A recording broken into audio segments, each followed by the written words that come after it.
लोग का स्वागत है। आज हम 5वां अध्याय की कथा सुनेंगे। प्राचीन समय में शुंभ निशुंभ दोनों असुर ने बल के मध्य में आकर इंद्र का त्रिलोकी का राज्य और यज्ञों को भाग छीन लिए। उन्हीं दोनों ने सूर्य, चंद्रमा, कुबेर और वरुण का अधिकार पा लिया। वायु एवं अग्नि का काम भी वही करने लगे।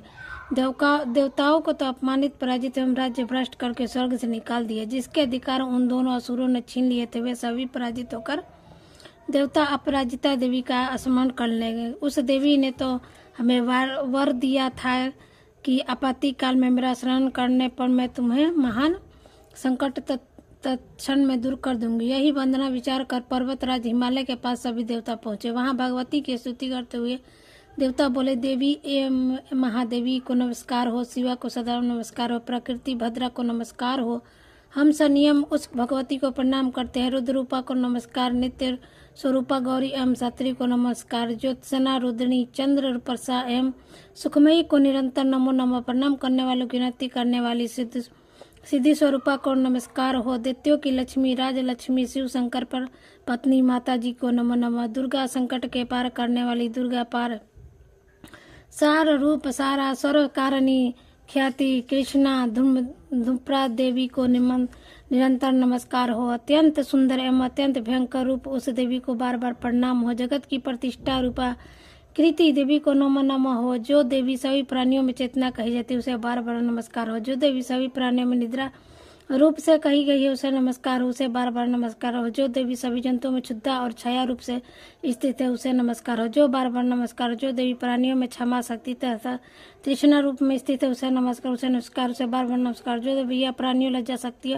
स्वरूपा स्थिर में उसे नमस्कार हो, उसे नमस्कार हो, बार बार नमस्कार हो। जो देवी सभी प्राणियों में कांति रूप में स्थित हो उसे नमस्कार हो, उसे नमस्कार, उसे बार बार नमस्कार। जो देवी सभी प्राणियों में भांति क्रांति और जो लक्ष्मी रूप से स्थित है उसे नमस्कार हो, उसे नमस्कार, उसे बार बार नमस्कार। जो देवी समस्त जीव मात्र में वृद्धि रूप से स्थित है उसको नमस्कार, उसको बार बार प्रणाम। जो देवी समस्त जीवात्मा में समृद्धि रूप से उसको नमस्कार, उसको। जो देवी समस्त जीव मात्रा में दृष्टि रूप से स्थित उसको नमस्कार, उसको। जो बार बार नमस्कार हो। जो देवी समस्त जीव मात्रा में माता रूप से स्थित है उसको नमस्कार, उसको बार बार। जो देवी समस्त जीव में भली भांति स्थित है उसको नमस्कार हो। परमेश्वरी हमारा मंगल एवं कल्याण करे, हमारे आपत्ति दूर करे, दुष्ट दैत्यों से संतापित हम संपूर्ण देवता जिन भगवती ईश्वरी को नमस्कार करें उन्हें भक्ति नम्रतक स्वरूप मनुष्य द्वारा स्मरण किए जाने पर उनकी विपत्तियों को नष्ट कर देते हैं, हमारी भी सभी विपत्तियों को दूर करे। ऋषि बोले, हे राजन, सभी देवता जब इस प्रकार भगवती की स्तुति करने लगे उस समय भी गंगा जी के जल में स्नान करने के लिए पार्वती जी भी आई थी। उस समय सुंदर भाव वाली पार्वती जी ने देवताओं से पूछा, तुम लोग किसकी स्तुति करो? तब उनके शरीर कोष से प्रकट होकर शिवा बोले, देवता तो सोमदैत्य सताए हुए हैं और संग्राम में सोम से पराजित हुए हैं, मिलकर मेरी स्तुति कर रहे हैं।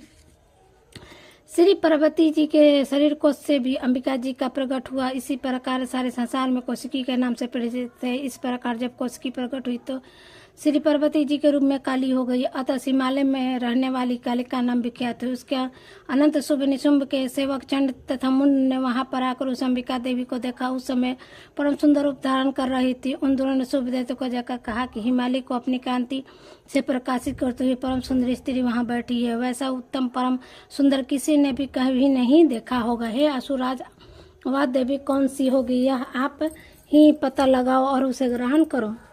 वह स्त्री क्या है? रथ नहीं है, उसके तो सभी अंग बड़े मनमोहक है। अपनी दिव्य क्रांति से दिशाओं को प्रकाशित कर ये देते हैं। वह तो बैठी हुई है, आप उसे देख कर सकते हैं प्रभु। जैसे ही आप उसे ग्रहण करेंगे, ऋषि बोले। तब चंडमुंड के वचन सुनकर शुंभ और महाअसुर सुग्रीव को दूत बनाकर देवी के पास भेजा। कहा कि तुम मेरी ओर से उसे इस प्रकार से कहना, इस प्रकार का उपाय करना जिससे कि वह प्रसन्न होकर अत्यंत शीघ्र ही यहाँ आ जाए। यह सुन दैत्य पर्वत के उस प्रदेश पर पहुंचे जो कि अत्यंत सुंदरी वहां बैठी हुई थी। वहां जाकर उसने देवी से मशहूर वाणी द्वारा कोमल वचन कहे। दूत बोला, हे देवी, दैत्यों का स्वामी शुंभ तीनों लोकों में परमेश्वर है, मैं उसका दूत हूँ। मुझे अपने आपके पास भेजा है। मैं अपनी आज्ञा का न मानना तो उसे परास्त कर दूंगा। उसने सभी देवता परास्त कर दिया। अब आपके लिए जो संदेह हुआ मुझसे कहिए। उसने कहा, सारी त्रिलोकी मेरी ही सुने हैं, सभी देवता मेरे अधीन है, सभी यज्ञ भाग पृथक तो ऐसे करके मैं ही पा रहा हूँ। त्रिलोकी भर के उत्तम सभी रत्न मेरे अधीन हो चुके हैं। इंद्र के श्रेष्ठ वाहन ऐरावत हाथी भी मैंने छीन लिया है। देवताओं ने छीन समुद्र से उत्पन्न उच्चे श्रवा नामक अश्व रत्न प्रणाम करके मुझे भेंट कर दिया है, तथा और भी जितने देव गंधर्व नगों के पास रत्न वस्तुएं थी वे सब की सब सुंदरी मेरे हो चुकी है। देवी